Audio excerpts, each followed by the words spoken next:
Habang umaandar ang sasakyan, nagsisimula na akong kabahan muli. Ngayon pa uwi na kami sa bahay. Sa bahay namin na pinagawa ni Jericho. Halos kumabog ng doble sa bilis na normal na tibok ang aking puso. Gusto ko na nga sana mag-honeymoon sa Europe. Pero sabi ni Ma'am, hiniling daw ni Jericho na kung pwede daw sa bago na lang naming bahay. Okay lang naman sa akin. Kahit saan pa niya gusto. Tumigil na ang kotse sa tapat ng bahay. Hindi ko napansing nakapasok na kami sa bakuran ng bago kong naming bahay pala sa mga iniisip ko. Makikita ka agad yung garden. Gawa sa glass, yung ibang part ng bahay. Sa pag-describe ni Ma'am sa akin, 2 floors daw ito.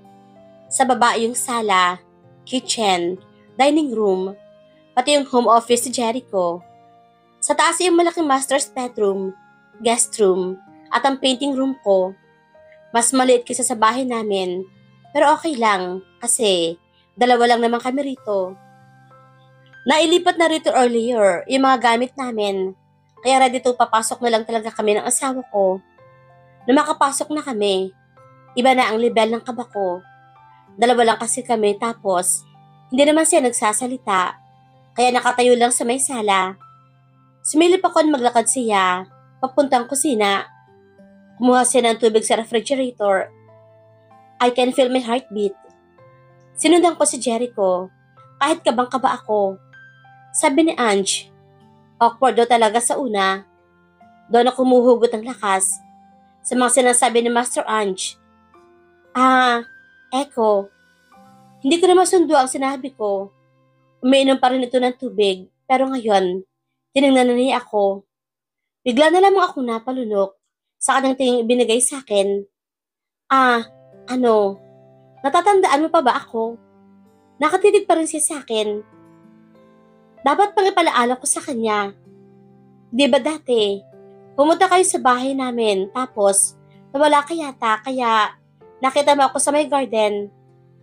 Nakawala pala yung aso kaya tumakba ako dahil hinabol niya ako. Nadapa tuloy ako. Tapos akala ko, kakagatin niya ako. Buti na lang, dumating ka tapos napatigil ako ng biglang padabog na binagsak ang baso sa mesa. Ang laki ang mga mata ko sa ginawa ni Jericho. Pumikit ito ng mariin at tila nagpipigil ngunit bumuka ang bibig at nagsalita. Cassandra Villanueva, 21 years old, renowned painter, hindi lang sa Pilipinas, kundi pati sa States. Only child and heiress ng Villanueva Corporations. I think that's enough information for me to know. I was breathless after. Si Jericho naman, wala pa rin emosyon ng mukha. I was unable to form any words. We can talk about our living arrangement tomorrow. Basically, we can do anything freely in this marriage. Pero it's better, I think, if we can write in paper our own conditions so as not to hamper each other's reputation. Tuloy-tuloy pa rin niyang wika. Unti-unting kumunot ang noo ko sa mga sinasabi ni Jericho. Ano ba sinasabi niyang arrangement? Patuloy lang ang pagtingin ko sa kanya sa pagkuha ng sagot sa mga katanungan ko. Ngunit isang buntong hininga ang binigay niya sa akin. Fine, let's talk about this tomorrow. Mauna ko nang umakyat and choose whatever room that you like. Jericho shook his head. Whatever room that I like. My brows furrowed. Okay, dapat diba, sa isang room lang kami ni Jericho. At iyon, ang master's bedroom. Baka naman pupunta rin si Jericho sa kwarto namin. Pinauna lamang siguro ako. Ganoon naman yun siguro. Dahil naalaala ko ang sinabi ni Ange sa akin. Nauna na akong pumunta sa bedroom namin. Breath, Cassie. Breath. Normal lang naman siguro. Ito na rin ang unang step na itinuro sa akin ni Master Ange. Ang mauna sa bedroom. Pumunta na ako kaagad sa bathroom. At nagpalit ang aking black sexy lingerie. Di nga ako sanay magsuot ng ganito. Pero ang sabi ni Master, kailangan daw ito kaya itong pinili niya para sa unang gabi namin ni Jericho na magkasama. Tinanggal ko ang pins ng buhok ko at nilugay ito nag-apply ng red lipstick. Meron pang tinuro na sexy dance step sa akin si Master, kaya kailangan ma-achieve ang dapat ma-achieve tonight. Kaya kahit kinakabahan, binuksan ko ang pinto at lumabas na ako sa bathroom. Pagkabukas ko, wala pa siya. Nasa baba pa kaya siya? Ano namang ginagawa ni Ron? Dapat siguro umakyat na siya rito. Di bale, hintayin ko na lang siya. Umupo muna ako sa kama at binuksan ang flat screen TV. Hindi dapat ganito ang plano. Sabi ni Ange, dapat daw magugulat si Jericho paglabas ko sa bathroom at iuupo ko siya sa kama hanggang magsasayaw na ako ng steps na kanyang itinuro habang unti-unti kong tinatanggal ang damit ko. Kaya hindi ko alam kung anong kahihiyan ang kakahantungan nito. Gagawin ko para kay Jericho. Mag-asawa naman kami. Sabi rin ni Ange, magiging successful daw tong plano niya. Pero wala naman si Jericho dito sa kwarto. Lumabas na ako at sinilip siya sa ibang kwarto. Wala siya kahit saan doon. Bumaba na ako at tinignan ko kung nasa sala ba siya o kusina. Wala rin. Hinanap ko siya, maski sa labas at likod ng bahay. Umabog ang aking dibdib. Nasaan na si Jericho? Napaupo ako sa couch. Napapikita ko ng mariin. Umalis ba siya? Saan naman yung pupunta? O baka may binili lang sa labas? I opened my eyes. Dali-dali kong kinuha ang phone ko. Siguro kailangan ko nang tawagan si Mom at Dad. Hindi ko kasi talaga alam kung saan pumunta si Jericho. Nag-aalala na ako tungkol sa kanya. Pero nabuksan ko ang phone. May message ako natanggap. Galing sa isang numerong hindi ko kilala. Went to the office. There's an emergency meeting. Echo. What? Emergency meeting. 10 ng gabi. Sinong ka-meeting ni Ron? Mga multo. Nagbibiro ba itong si Jericho? Pero siguro nga may meeting siya. Di ko naman siya masisisi. Kung mayroon talaga. At importante iyon. May bukas pa naman. Nag-reply na lang ako sa text message niya. Okay, Echo. Ingat sa meeting. See you tomorrow. Cassie. Angie, ano nang gagawin ko? I cried out. Napahawak ako sa magkabilang side ng ulo ko at napapikit. Hindi ko na alam ang gagawin ko sa nangyari. My gosh, please Cassie. Pwede, hinaan ng boses. Todo sigaw naman ito. Aniya, sabay kunot ang noo. Hindi niya maalisan ng tingin ang laptop niya habang pinaglalaruan ang red-brown hair niya. Napasimangot ako kaagad. Bakit ba kasi nag-Facebook ka lang? Baka mamaya mabulag ka na lang ako rito sa sobrang pag-iisip. Okay, medyo OA na siguro ang sinabi ko. Pero siguro ito lang ang paraan para naman matuon ang atensyon ni Angie sa akin. Excuse me, hindi ako nag-Facebook. I'm doing business. Aniya sabay irap at tuon muli sa laptop. No chance yata na bigyan ulit ako nito ng advices para mas maging effective. Busy na busy siya sa pag-scroll at like ng mga photos. O kaya, pumupunta sa isang page para mag-comment lang ng kung ano-ano. O kaya, titingnan niya yung Facebook profile ni niya. Naku Ange, alam ko na to. Business daw. Ano yan? Business of stalking. Bulong ko. Sumilip ako sa kanyang ginagawa, pero nang mapansin niya ang pagtingin ko, bigla niyang sinara ang laptop. Inirapan pa niya ako. Kasalukuyang kaming nasa shop ni Angie. Naging classmate kasi nag-aaral pa lang ako sa States. Pero namin gusto mag-paint. Hanggang sa naisip niya, magtayo ng shop kung saan pwede naming exhibit ang mga paintings namin. May painting room din sa loob ng shop na to. Kaya pwede kami magpinta kahit kailan. And at the same time, mag-accommodate ang mga walk-in clients. Proud ako sa shop na ito. Dahil isa ito sa mga bagay na naipundar ko na walang tulong ni na Mom at Dad. Kasi naman ginawa mo ba yung sinabi ko? Ang sexy lingerie. Hala, bakit naman? Naiinis to. Oo naman. Ready na nga ako doon sa dance step. Tapos biglang may meeting pala siya. Sumimangot ako pagkapaliwanag ko. Ginawa ko naman mga pinag-uutos niya. Handang-handa na nga ako. Si Jericho na lang ang kulang. Ang breakfast in bed. Nagluto ka ba? Tumayo si Angie na nakapamaywang pa. Nice mo niya ang kanyang buhok. Kumunot ang kilay niya sa pagtingin sa akin. Nagdududa yata siya na hindi ko ginawa ang sinabi niya. Siyempre, ginawa ko din yun. Nag-aral talaga ako magluto ng iba't ibang dish para sa kanya, no?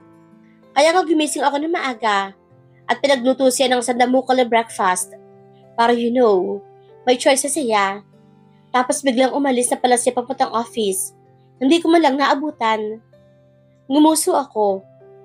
Ilang araw na din ganito ang routine namin ni Jericho.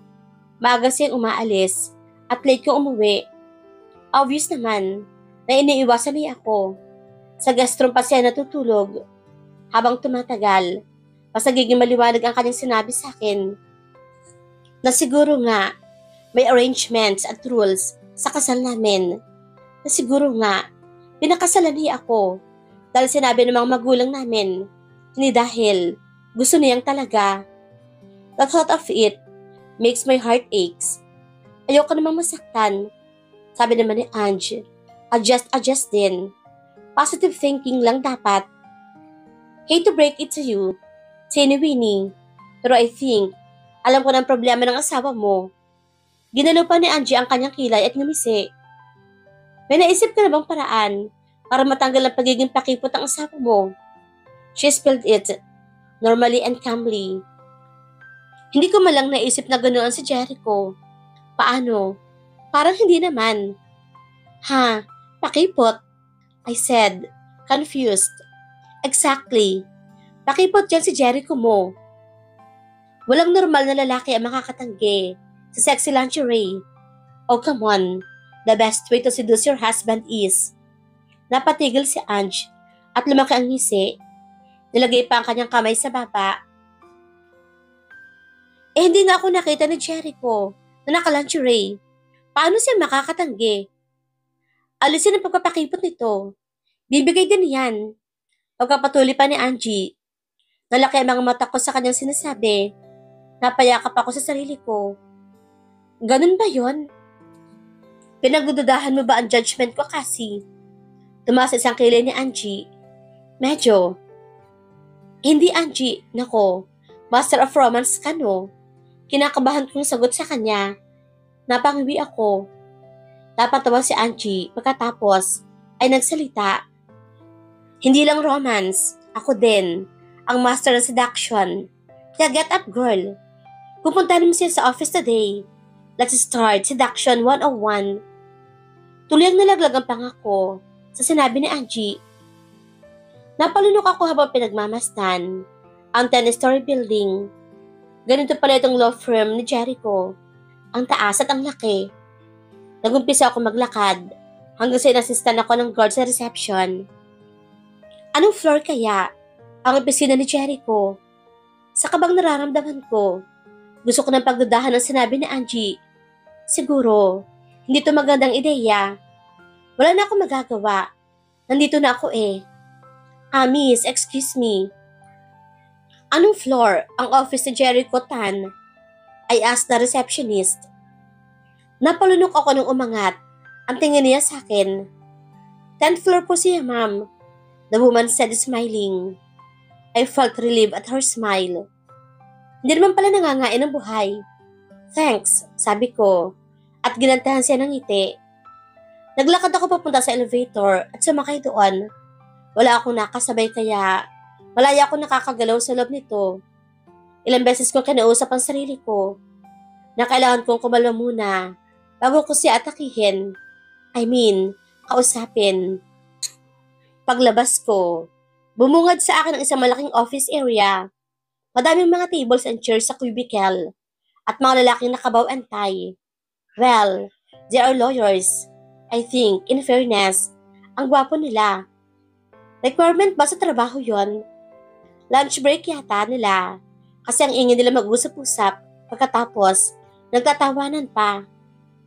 Nasaan kaya ang secretary? May reception area nga. Wala namang tao. Lunch break kasi.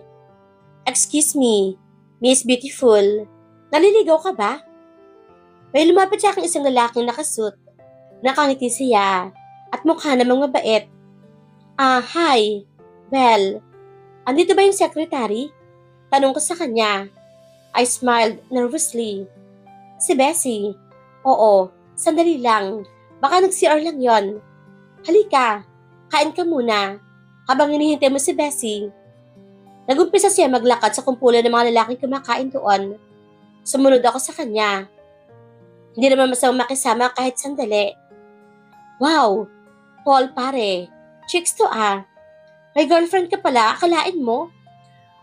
Asar nitong lalaking umalis mula sa kumpulan. Tinapik niya sa bilikot itong si Paul at humalakhak.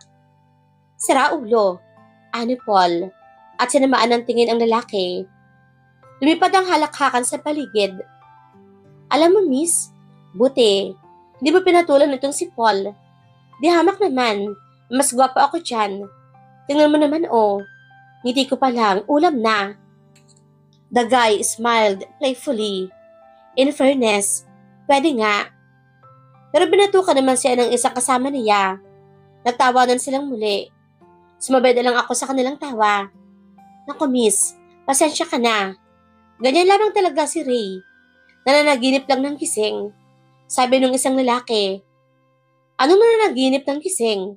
Ako ata pinapanaginipan ng mga chika babes, no? Ray wiggled his brows confidently. Pusang galadi yata tong nakainom ng gamot niya. Nagsalita ang isa pang lalaki at nagtawanan ulit sila. Nangiti na lang din ako. Masaya naman pala ang environment dito sa firm na to. Ganito rin kaya si Jericho. Nagbibiro rin kaya siya dito. By the way, miss, bakit mga pala hinahanap si Bessie? Tanong ni Ray sa akin. Actually, itatanong ko sana sa kanya kung nasaan ang asawa ko. Sagot ko. I smiled shyly. Napaayos na lamang ako ng mahaba kong buhok. May asawa ka na? Sayang pare, di na pwedeng parumahan yan. Sayang, ang ganda pa naman. Oo nga, sayang. Lumipad ang side comment sa paligid, pero ngumiti lang ako sa kanila. Teka, sino ba dito yung asawa mo? Tanong ni Paul. Nakatingin sila lahat sa akin. Hinanap na mata ko si Jericho, pero hindi ko siya makita.